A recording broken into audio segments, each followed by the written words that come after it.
Alrighty then, my Jedi and Sith friends, hello and welcome back to another Star Wars video. So great to see you here again. We have so much Star Wars news to discuss, and for this one, we're taking a break from Ahsoka Season 2. Go check out my last few videos where we break down the trailer, some of the biggest moments from our first look, but today, we're going to be discussing some news which has been making the rounds since D23 Expo. As Lucasfilm co-president, Dave Filoni has finally addressed the hunt for Ben Solo. He was straight up asked about the cancelled film that we first learnt about in October of last year, a movie by Steven Soderbergh which Lucasfilm was very keen on, Kathleen Kennedy liked it, Carrie Beck and Dave Filoni were on board, but it was a movie that Disney vetoed.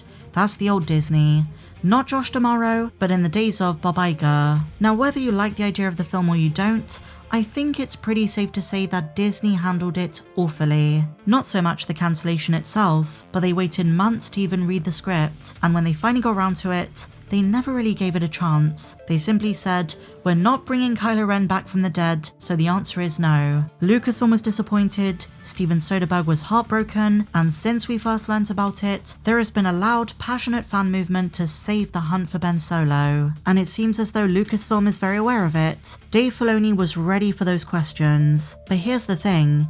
He didn't say no. There are lots of different ways to interpret his very PR-friendly response, but whichever way you want to take it, the movie doesn't sound dead. It might not be a literal hunt for Ben Solo's standalone film, but instead, some of Soderbergh's original ideas might be absorbed into the Simon Kinberg trilogy, or even as soon as Star Wars Starfighter by Sean Levy.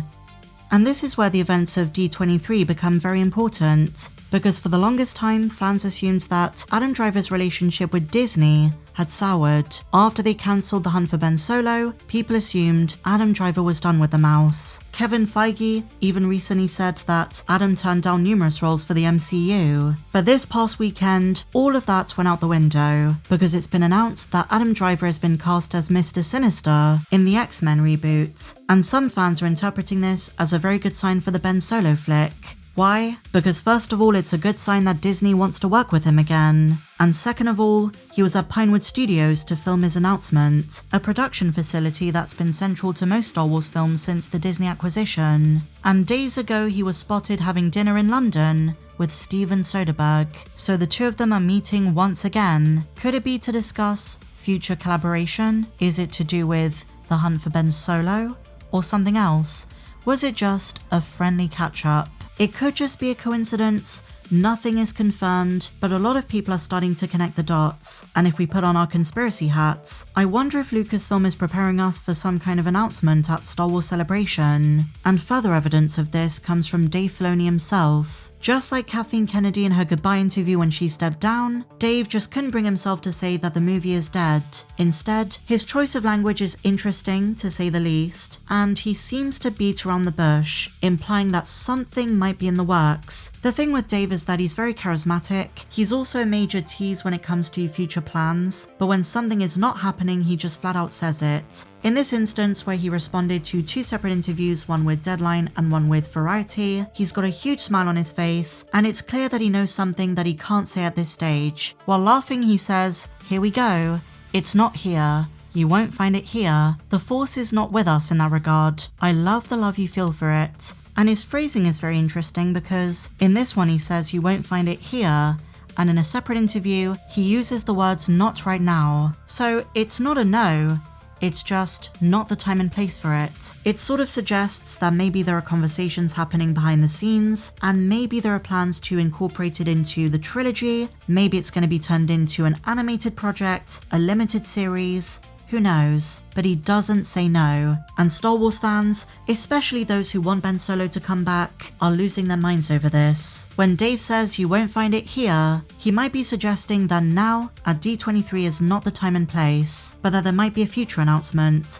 Like I said, Lucasfilm might be saving something big for Star Wars Celebration. In one of the interviews, he mimics a Jedi mind trick with a hand wave and says, "We're not making that picture right now." I doubt he would have done this tongue-in-cheek gesture if he was serious. For the very first time, I'm genuinely starting to think that something with Ben Solo might be in the works. Maybe Adam Driver is coming back. And just like every other time this film has come up, there is always the continuity issue of how they want to revive Ben. I maintain it has something to do with the netherworld of the Force, just like in the comics, but also something to do with the Force dyad. I think Rey is a very big part of this. But you know, there are tons of objections to bring the character back, and not just ones that concern the practicality of reviving the dead. We face a very similar dilemma to when you consider the what-if scenario of Darth Vader surviving Episode 6. How do you go about telling the galaxy that this murderer and war criminal who caused so much damage is suddenly redeemed? Shouldn't he be held accountable for what he did? You're not going to convince people that Vader or Kylo Ren just had a change of heart and everything's going to return to normal and be okay again. Nobody is going to buy he was just a product of brainwashing from Palpatine or Snoke. So in the same vein of them having to explain how he's back from the dead, they need to justify why he's being brought back, and the ramifications of this revival cannot be ignored. Ben Solo just can't go about being a normal person with no consequences. But returning to D23 for a moment, I've often gotten the impression that Dave Filoni is more in tune with what the fans want than Kathleen Kennedy was. And if that truly is the case, then, in light of Dave Filoni's recent comments, he seems very aware of the fan demands and campaign to save the hunt for Ben Solo. The question is, what, if anything, is he going to do about it? Because while I think there's a chance this could be turned into some kind of animated project, a lot of fans who've theorized the same thing say that it's better for the Star Wars brand, and especially the casual fan, if it's both live action and has Adam Driver in it. Similar to Ryan Gosling in Starfighter, Adam Driver in the sequel trilogy and a possible hunt for Ben Solo would be a good casual fan pull. At this point, he's an A-lister. He's renowned, versatile, and talented. To your average fan, he's instantly recognizable as Kylo Ren. And with all of the recent rumors that the Simon Kinberg trilogy is going to start production pretty soon, I wouldn't be surprised if some of those plot threads are going to be absorbed. But I don't think the hunt for Ben Solo exists as a standalone. According to the recent Jeff Snyder report, Dave Filoni doesn't want more spin-offs, so I wouldn't expect a literal hunt for Ben Solo movie. But that doesn't mean Adam Driver can't return nonetheless, whether it's a literal revival, whether it's in flashbacks, or even as a Force ghost. If he's guiding Rey the same way Anakin is about to guide Ahsoka, that makes a lot of sense. It makes way more sense than literally reviving him from the dead, because in that instance, unless you have a very, very solid reason for doing it, you're opening a whole can of worms, both for his character and in general Star Wars lore. Can all Force ghosts do this? So let's wait and see what's announced at Celebration and what's coming further down the line, but these are some very interesting signs. And look, I know some people will say we're reading too deeply into this, but I suppose what I'm trying to say is that it would have been very easy for Dave to come out and say no, the hunt for Ben Solo is not happening. If he went with the definitive no, then everyone knows where he stands. It's not happening, it's never happening.